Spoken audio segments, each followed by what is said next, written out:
بسم اللہ الرحمن الرحیم۔ تفہیم القرآن، سید ابو الاعلی مودودی، دیباچہ۔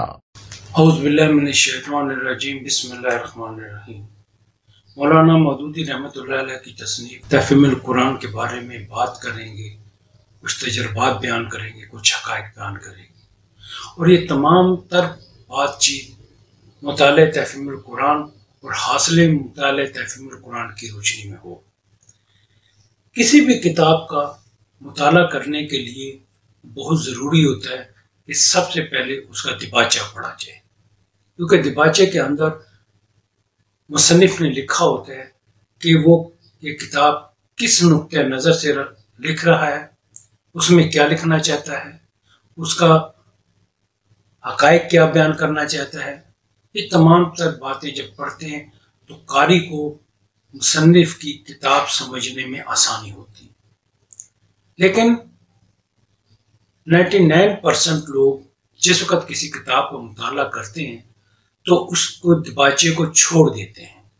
اس کا سب سے بڑا نقصان یہ ہوتا ہے کہ آپ اپنے خیالات، اپنے نقطۂ نظر اور اپنی سوچ سے اس کتاب کو پڑھنا شروع کرتے ہیں اور اس کے مطابق ہی آپ اپنی ایک رائے بناتے ہیں۔ اکثریت، میں لفظ استعمال کر رہا ہوں، اکثریت نے تفہیم القرآن کا دیباچہ نہیں پڑھا ہوتا۔ اگر آپ دیباچہ نہیں پڑھتے تو پھر آپ کو مصنف کی یعنی مولانا مودودی رحمۃ اللہ علیہ کی سوچ اور فکر کی سمجھ نہیں آ سکتی۔ تو یہ ضروری ہے کہ تفہیم القرآن کا دیباچے کا پہلے مطالعہ کیا جائے کہ مولانا مودودی رحمۃ اللہ علیہ اس کتاب میں، اس تفسیر میں کیا بات کرنا چاہتے ہیں۔ دیباچہ مختلف پیراگراف پر مشتمل ہے، لیکن ہم نے اس کو 4 حصوں میں تقسیم کیا ہے تاکہ بات سمجھ آ سکے کہ مولانا مودودی رحمۃ اللہ علیہ اس دیباچے میں کیا کہنا چاہتے ہیں۔ اگر ہم اس کو مسلسل پڑھیں گے تو میں یہ سمجھتا ہوں کہ پن پوائنٹ کرنا اور اس چیز کو سامنے لانا مشکل ہو جاتا ہے جو اس کتاب کے دیباچے کے اندر، جو اس دیباچے کے اندر مولانا مودودی رحمۃ اللہ علیہ بتانا چاہتے ہیں۔ تو ان کے اسی نقطۂ نظر کے مد نظر رکھتے ہوئے ہم نے اس کو 4 حصوں میں تقسیم کیا۔ پہلا حصہ صفحہ 5 اور 6 پر مشتمل ہے۔ یہ صفحات کا نمبر میں اس وجہ سے بتا رہا ہوں کہ جس وقت آپ تفہیم القرآن کھولیں گے تو یہ صفحہ نمبر ہے جہاں سے آپ کو پیراگراف شروع ہوتا ہے۔ لیکن آپ کو اسکرین کے اوپر quran.urdu.com کا صفحہ نظر آئے گا تو آپ کو یہ کنفیوژن نہ ہو، یہ الجھن نہ ہو کہ یہ پیراگراف کس صفحے سے لیا گیا۔ اس پیراگراف کے اندر مولانا مودودی رحمۃ اللہ علیہ نے یہ بات بڑی واضح طور پہ بتائی ہے کہ یہ کتاب ان افراد کے لیے ہے جو قرآن کو سمجھنا چاہتے ہیں، جو قرآن سے یا عربی سے اتنی واقفیت نہیں رکھتے، خصوصاً ہمارے پڑھا لکھا جو طبقہ ہے جو عربی نہیں جانتا اور قرآن سے دلچسپی رکھتا ہے اس کو پڑھنے کے لیے، تو یہ ان کے لیے لکھی گئی ہے، آسان کر کے لکھی گئی ہے تاکہ ان کو بات سمجھ میں آئے۔ یہ ان افراد کے لیے نہیں ہے جو کسی مدرسے یا جامعہ سے فارغ التحصیل ہوتے ہیں، کیونکہ ان کو پہلے ہی عربی کا خاصا تجربہ ہوتا ہے اور انہوں نے قرآن شریف پڑھا ہوتا ہے۔ اگر وہ اس کتاب کو پڑھتے ہیں تو یقینی طور پر وہ اپنے مسلک کو جو پڑھ چکے ہیں اس کو مد نظر رکھ کے پڑھیں گے۔ تو شروع کرتے ہیں تفہیم القرآن دیباچے کا پہلا حصہ۔ بسم اللہ الرحمن الرحیم۔ دیباچہ۔ قرآن مجید کے ترجمہ و تفسیر پر ہماری زبان میں اب تک اتنا کام ہو چکا ہے کہ اب کسی شخص کا محض برکت و سعادت کی خاطر ایک نیا ترجمہ یا ایک نئی تفسیر شائع کر دینا وقت اور محنت کا کوئی صحیح مصرف نہیں ہے۔ اس راہ میں مزید کوشش اگر معقول ہو سکتی ہے تو صرف اس صورت میں جبکہ آدمی کسی ایسی کسر کو پورا کر رہا ہو جو سابق مترجمین و مفسرین کے کام میں رہ گئی ہو، یا طالبین قرآن کی کسی ایسی ضرورت کو پورا کرے جو پچھلے تراجم و تفاسیر سے پوری نہ ہوتی ہو۔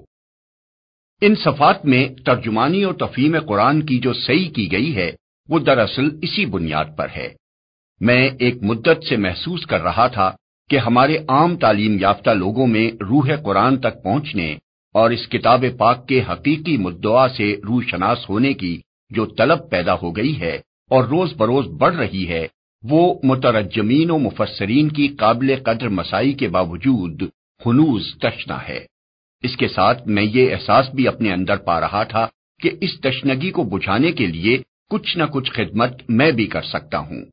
انہی دونوں احساسات نے مجھے اس کوشش پر مجبور کیا جس کے ثمرات ہدیہ ناظرین کیے جا رہے ہیں۔ اگر فی الواقع میری یہ حقیر پیشکش لوگوں کے لیے فہم قرآن میں کچھ بھی مددگار ثابت ہوئی تو یہ میری بڑی خوش نصیبی ہوگی۔ اس کام میں میرے پیش نظر علماء اور محققین کی ضروریات نہیں ہیں اور نہ ان لوگوں کی ضروریات ہیں جو عربی زبان اور علوم دینیہ کی تحصیل سے فارغ ہونے کے بعد قرآن مجید کا گہرا تحقیقی مطالعہ کرنا چاہتے ہیں۔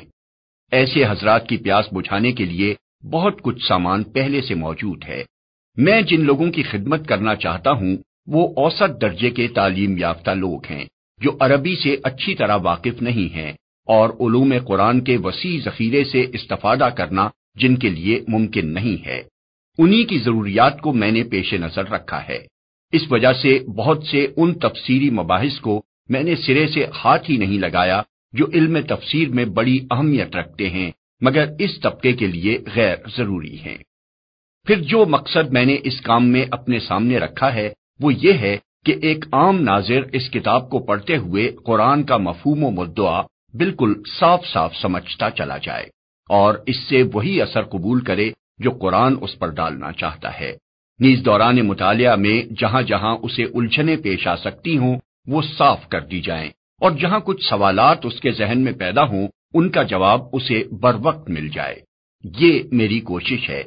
اب اس امر کا فیصلہ عام ناظرین ہی کر سکتے ہیں کہ میں اس میں کہاں تک کامیاب ہوا ہوں۔